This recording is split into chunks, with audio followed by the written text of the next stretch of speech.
नमस्कार दोस्तों, to the point channel में आपका स्वागत है। आज हम लेकर आए हैं 3 अक्टूबर का करंट अफेयर। चलिए शुरू करते हैं। सबसे पहले है बीजिंग घोषणा। ये चर्चा में क्यों रही?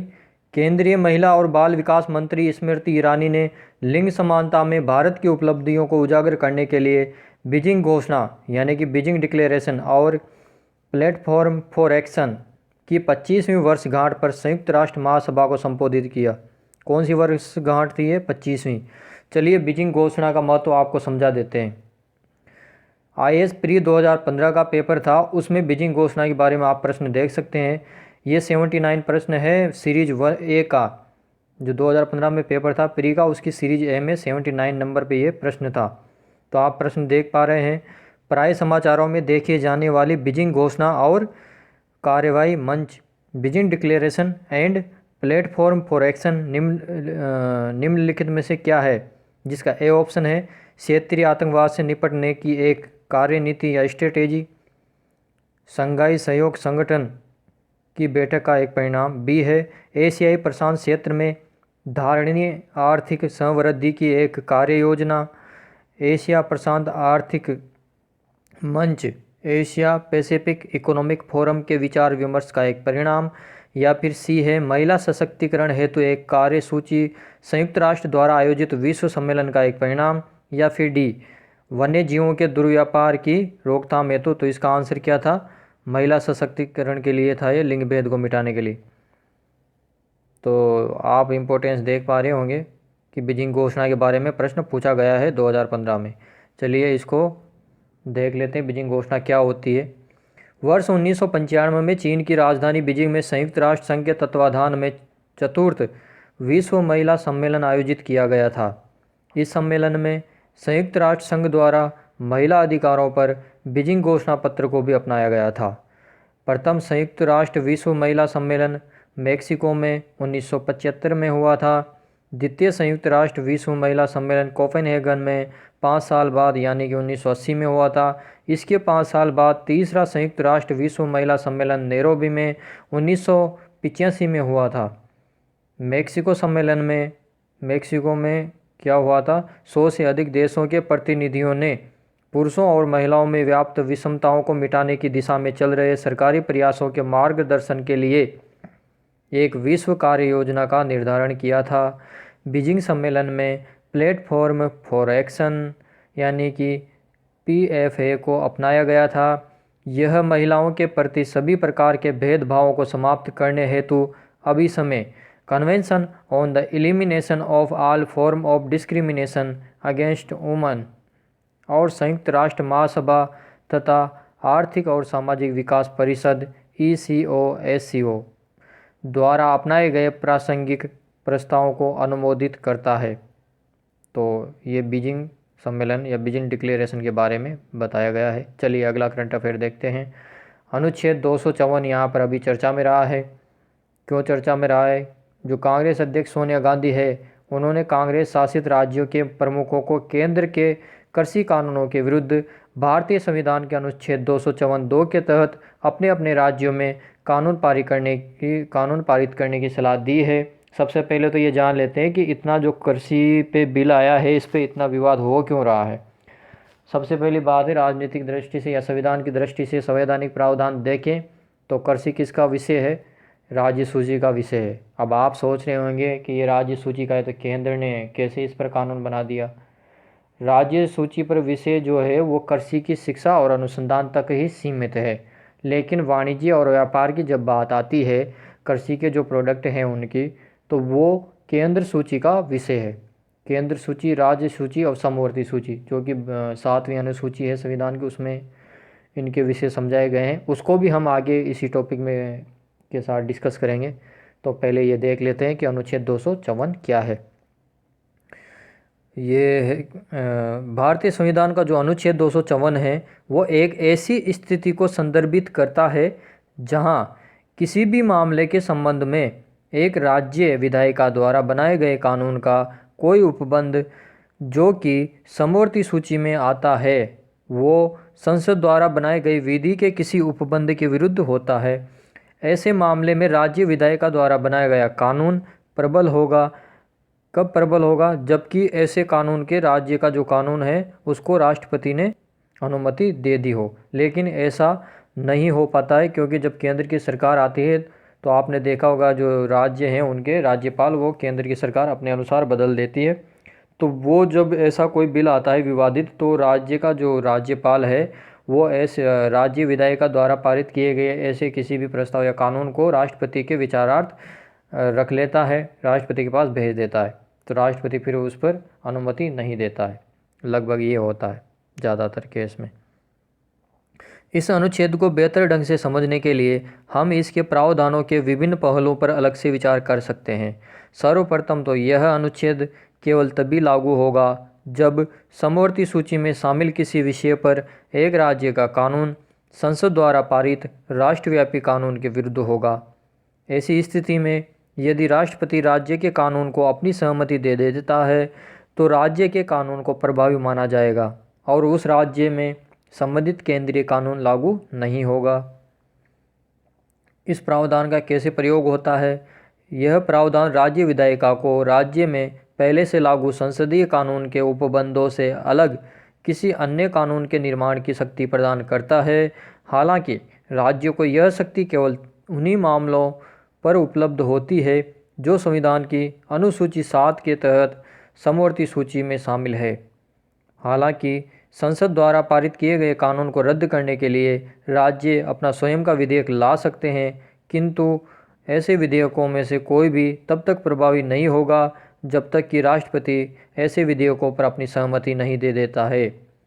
कानून विशेषज्ञों के अनुसार यदि यह राष्ट्रपति का विशेषाधिकार है कि वह राज्य विधेयकों पर हस्ताक्षर करे या ना करे, और क्योंकि राष्ट्रपति मंत्रिपरिषद की सलाह पर कार्य करता है इसलिए राज्य के इस प्रकार विधेयकों का पारित होना अपेक्षाकृत कठिन माना जाता है। हालांकि यह काफ़ी दुर्लभ स्थिति होगी जब भारतीय राष्ट्रपति केंद्रीय मंत्रिमंडल की सलाह को दरकिनार करते हुए राज्य कानून को अनुमति देंगे। तो चलिए आगे हम डिस्कस कर लेते हैं कि विधायी जो विषय है उनका बंटवारा किस प्रकार संविधान में किया गया है। तो संविधान की 7वीं जो अनुसूची है उसमें केंद्र और राज्य के बीच जो विधायी विषय है उनके संबंध में व्यवस्था की गई है, त्रिस्तरीय। सूची 1 है जिसको हम संघ सूची कहते हैं, और इसमें अभी वर्तमान में 100 विषय है। कितने विषय हैं? 100। पहले इसमें मूलतः कितने थे? 97 विषय थे। किस तरह के विषय थे? रक्षा, बैंकिंग, विदेश मामले, मुद्रा, आणविक ऊर्जा, बीमा, संचार, केंद्र राज्य व्यापार और वाणिज्य, जनगणना, लेखा परीक्षा, ये सब केंद्र सूची के विषय हैं, संघ सूची के विषय हैं। अगली सूची दूसरी है, उसमें आता है राज्य सूची, जिसमें कि राज्य विधानमंडल को कानून बनाने का अधिकार है। इस सूची में अभी वर्तमान में 61 विषय हैं। पहले इसमें 66 विषय थे जब संविधान बना था। इसमें किस तरह के विषय आते हैं? इसमें सार्वजनिक व्यवस्था के विषय आते हैं, पुलिस, जन स्वास्थ्य और सफाई, कृषि, जेल, स्थानीय शासन, मत्स्य पालन, बाजार, ये सब विषय हमारे राज्य सूची के विषय हैं। समवर्ती सूची के विषय में संसद और राज्य विधानमंडल दोनों कानून बना सकते हैं। समवर्ती सूची में वर्तमान में 52 विषय हैं, जबकि मूलतः इसमें 47 विषय थे। अब इसमें किस तरह के विषय आते हैं? आपराधिक कानून प्रक्रिया, ये समवर्ती सूची में आती है। सिविल प्रक्रिया हो गई, विवाह और तलाक हो गए, जनसंख्या नियंत्रण हो गया और परिवार नियोजन का काम हो गया, बिजली हो गई, श्रम कल्याण हो गए, आर्थिक और सामाजिक योजना हो गई, दवा, अखबार, पुस्तक और छापा प्रेस, इस तरह के विषय समवर्ती सूची में आते हैं।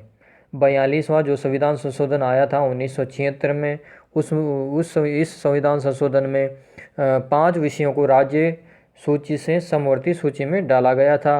वो 5 विषय हैं। पहला है शिक्षा, दूसरा है वन, तीसरा है नाप और तौल, चौथा है वन्य जीवों और पक्षियों का संरक्षण और 5वां है न्यायिक का प्रशासन। अब हम बात करते हैं कि जो अनुसूचियां ली गई है, एक इसमें और अनुसूची रहेगी अवशिष्ट सूची। जो अवशिष्ट सूची है उसमें संसद को अधिकार है कानून बनाने का। अब हम बात करते हैं कि ये जो सूचियां हैं ये कौन कौन से देश है उनके संविधान से ली गई है। तो सबसे पहले हम बात करते हैं अमेरिका में। तो अमेरिका में जो अवशिष्ट शक्तियां हैं वो राज्यों को प्रदान की गई है। ऑस्ट्रेलिया संविधान में भी अमेरिका की तरह ही शक्तियों के एकल वर्णन की प्रकृति को अपनाया गया है। कनाडा में शक्तियों के आवंटन की दोहरी प्रकृति को अपनाया गया है, या मतलब कि जो संघीय और प्रांतीय है, और इनमें जो अवशिष्ट शक्तियाँ होती है कनाडा में वो केंद्र में निहित होती है। तो इस तरह से देखा जाए भारत में भी क्या होता है, अवशिष्ट शक्तियाँ केंद्र में निहित होती है। तो हमने अवशिष्ट शक्तियों के मामले में कनाडा के मॉडल को अपनाया है। लेकिन जो भारत शासन अधिनियम आया था हमारा 1935 में, उसमें त्रिस्तरीय विषय थे ये, राज्य सूची, केंद्र सूची और समवर्ती सूची। और इस अधिनियम में क्या किया गया था, जो अवशिष्ट शक्तियाँ थी वो भारत का जो गवर्नर जनरल था, हालांकि 1857 के बाद उसको वाइस राय बोला जाता है, तो ऑप्शन में गवर्नर जनरल भी आ सकता है या वाइस राय भी आ सकता है। तो उसके पास 1935 के अधिनियम के तहत अवशिष्ट शक्तियाँ वाइस राय या गवर्नर जनरल के पास थी। तो इस तरह से ये प्रावधान किए गए हैं। चलिए अगला करंट अफेयर हम देखते हैं। हरित रणनीति साझेदारी, ग्रीन स्ट्रेटेजिक पार्टनरशिप, ये चर्चा में क्यों है। भारत और डेनमार्क ने दूरगामी लक्ष्यों वाली हरित रणनीतिक साझेदारी यानी कि ग्रीन स्ट्रेटेजिक पार्टनरशिप के रूप में एक नए युग की शुरुआत की है। यह कदम भारत को जलवायु परिवर्तन और अन्य वैश्विक समस्याओं से संबंधित स्थायी समाधान तलाशने में सहायता कर सकता है। ये जो हरित रणनीतिक साझेदारी है वो एक्चुअल में है क्या। हरित रणनीतिक साझेदारी महत्वाकांक्षी पेरिस समझौता जो हुआ था COP21 में पेरिस में, और संयुक्त राष्ट्र द्वारा घोषित सतत विकास लक्ष्य सस्टेनेबल डेवलपमेंट गोल, उनके क्रियान्वयन पर ध्यान केंद्रित करने के साथ साथ राजनीतिक सहयोग को आगे बढ़ाने, आर्थिक संबंधों और हरित विकास का विस्तार करने, रोजगार सृजन और वैश्विक चुनौतियों तथा अवसरों के समाधान में सहयोग को मजबूत करने की दिशा में एक पारस्परिक समझौता है। दोनों देशों ने हरित रणनीतिक साझेदारी की स्थापना के महत्व को स्वीकार करते हुए भारत और डेनमार्क के संबंधित मंत्रालयों, संस्थानों और हितधारकों के माध्यम से सहयोग करने का आश्वासन दिया है। हरित रणनीतिक साझेदारी के अंतर्गत सम्मिलित प्रमुख क्षेत्र, 9 क्षेत्रों को इसमें सम्मिलित किया गया है, जिसमें से पहला है ऊर्जा और जलवायु परिवर्तन, दूसरा है पर्यावरण और चक्रीय अर्थव्यवस्था, तीसरा है स्मार्ट शहरों सहित सतत शहरी विकास, चौथा है व्यापार, कारोबार और नौवहन, पांचवा है विज्ञान प्रौद्योगिकी, नवाचार और डिजिटलीकरण, छठा है खाद्य और कृषि, सातवां है स्वास्थ्य और जीवन विज्ञान, आठवां है सांस्कृतिक सहयोग, लोगों के बीच संपर्क यानी कि पीपुल टू पीपुल कनेक्टिविटी, और श्रम गतिशीलता, नवा है बहुपक्षीय सहयोग। चलिए अगला करंट अफेयर देखते हैं। विश्वास योजना, एक इंटरेस्ट सबवेंशन स्कीम, ये चर्चा में क्यों रही। केंद्र सरकार द्वारा अनुसूचित जातियों और अन्य पिछड़ा वर्ग यानी कि OBC समुदाय के गरीब परिवारों के लोगों के लिए एक ब्याज सबवेंशन योजना शुरू करने के लिए तैयार है। इसके प्रमुख बिंदु देख लेते हैं। केंद्रीय सामाजिक न्याय और अधिकारिता मंत्रालय यानी कि the ministry of social justice and empowerment स्वयं सहायता समूहों या 3 लाख तक की वार्षिक आय वाले SC और OBC परिवारों के लिए विश्वास यानी कि वंचित इकाई समूह और